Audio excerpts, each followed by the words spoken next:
Firing किए जाने की खबर इस समय सामने आ रही है। बड़ी खबर आपको बता दूं, हाल ही में जम्मू में रायसी में जिस तरह से एक बड़ी वारदात को अंजाम दिया गया था आतंकियों की तरफ से, अब देखिए एक बार फिर से इसी तरह की तस्वीर, आतंकियों की तरफ से फायरिंग किए जाने की खबर सामने आ रही है। रमन सैनी ज्यादा जानकारी के साथ हमारे साथ में जुड़ रहे हैं। रमन, क्या अपडेट है? कठुआ में आतंकियों की तरफ से फायरिंग किए जाने की खबर है।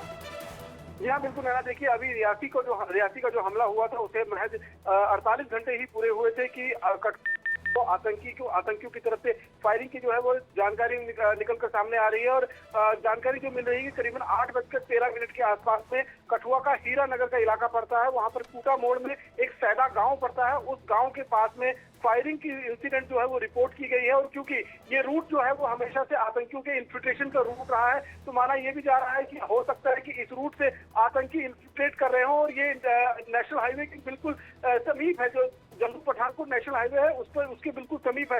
इसमें यहाँ पर हम देखें तो 2014-2015 में पहले भी आतंकी हमले जो है वो इन्फिल्ट्रेट करके जो आतंकी आए थे वहां पर कर चुके हैं। और ये रूट जो है वो ट्रेडिशनल रूट हमेशा से रहा है इन आतंकियों का, क्योंकि इस रूट के ऊपर जो है करीबन 6 से 8 किलोमीटर जो है अंतर्राष्ट्रीय सीमा पाकिस्तान के साथ जो लगती हुई है वो पड़ती है। और इस बीच में कई सारे ऐसे नाले हैं जिनका पानी भारत से होते हुए पाकिस्तान की तरफ से जाता है। तो इन रूट का इस्तेमाल करते हुए अक्सर आतंकी यहाँ से घुसपैठ की कोशिश करते हैं। और अभी रियासी की घटना जो है वो शांत भी नहीं हुई थी, उसकी जांच चली रही है। इसी बीच कूटा मोड़ का जो सैदा गांव है वहां पर फायरिंग की घटना जो है वो सामने आई है। और जैसे ही रिपोर्ट मिली है, दलबल के साथ कठुआ पुलिस और सांबा पुलिस दोनों ही डिस्ट्रिक्ट की जो पुलिस है वो स्पॉट की तरफ रश की है।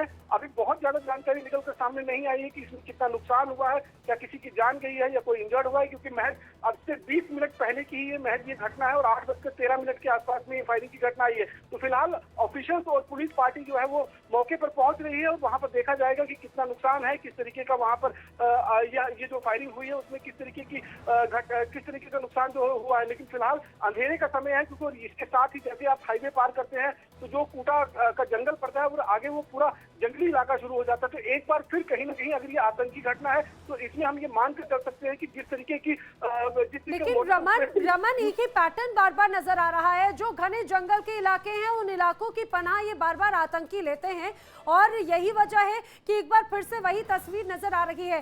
कठुआ में याद आ रहा है कि कुछ समय पहले भी इसी तरह से आतंकियों की मौजूदगी देखी गई थी, हालांकि कुछ आतंकी ढेर कर दिए गए थे। इससे ये स्पष्ट हो जाता है कि इन घने जंगलों की पनाह अब आतंकी ले रहे हैं और हाइडआउट्स बना रखे हैं। जी हाँ, बिल्कुल, आपने बिल्कुल सही कहा कि जो जम्मू कश्मीर के जंगल हैं, खासतौर पर जो घने जंगल हैं, चाहे वो पुंछ और राजौरी के जंगल हैं, चाहे वो रियासी के जंगल है, चाहे वो उधमपुर में बसंतगढ़ का इलाका का जंगल है, और चाहे ये कठुआ के जो जंगल है, ये कहीं ना कहीं आतंकियों के लिए पनाहगाह साबित होते हुए नजर आ रहे हैं। क्योंकि इन जंगलों के अंदर नेचुरल केव्स बनी हुई है, नेचुरल हाइडआउट बने हुए हैं, और जो वहाँ के लोकल कहीं ना कहीं कुछ उनके सपोर्टर्स होते हैं, कुछ जो उनको मदद मुहैया करवाते हैं, खाना मुहैया कराते हैं, रास्ता दिखाते हैं या रहने के लिए उनको जगह मुहैया करवाते हैं, तो उनको उस इलाके के बारे में पूरी जानकारी होती है और वो जानकारी उन आतंकियों तक पहुंचाते हैं और उसके बाद सीधे तौर पर हम ये कह सकते हैं। और देखिए, हालांकि ये कहा जा सकता है कि सुरक्षा बल पूरी तरह से एक्टिव मोड में है, सर्च ऑपरेशन लगातार जारी है। तमाम जानकारियों के लिए रमन आपका धन्यवाद। बढ़ते हैं अगली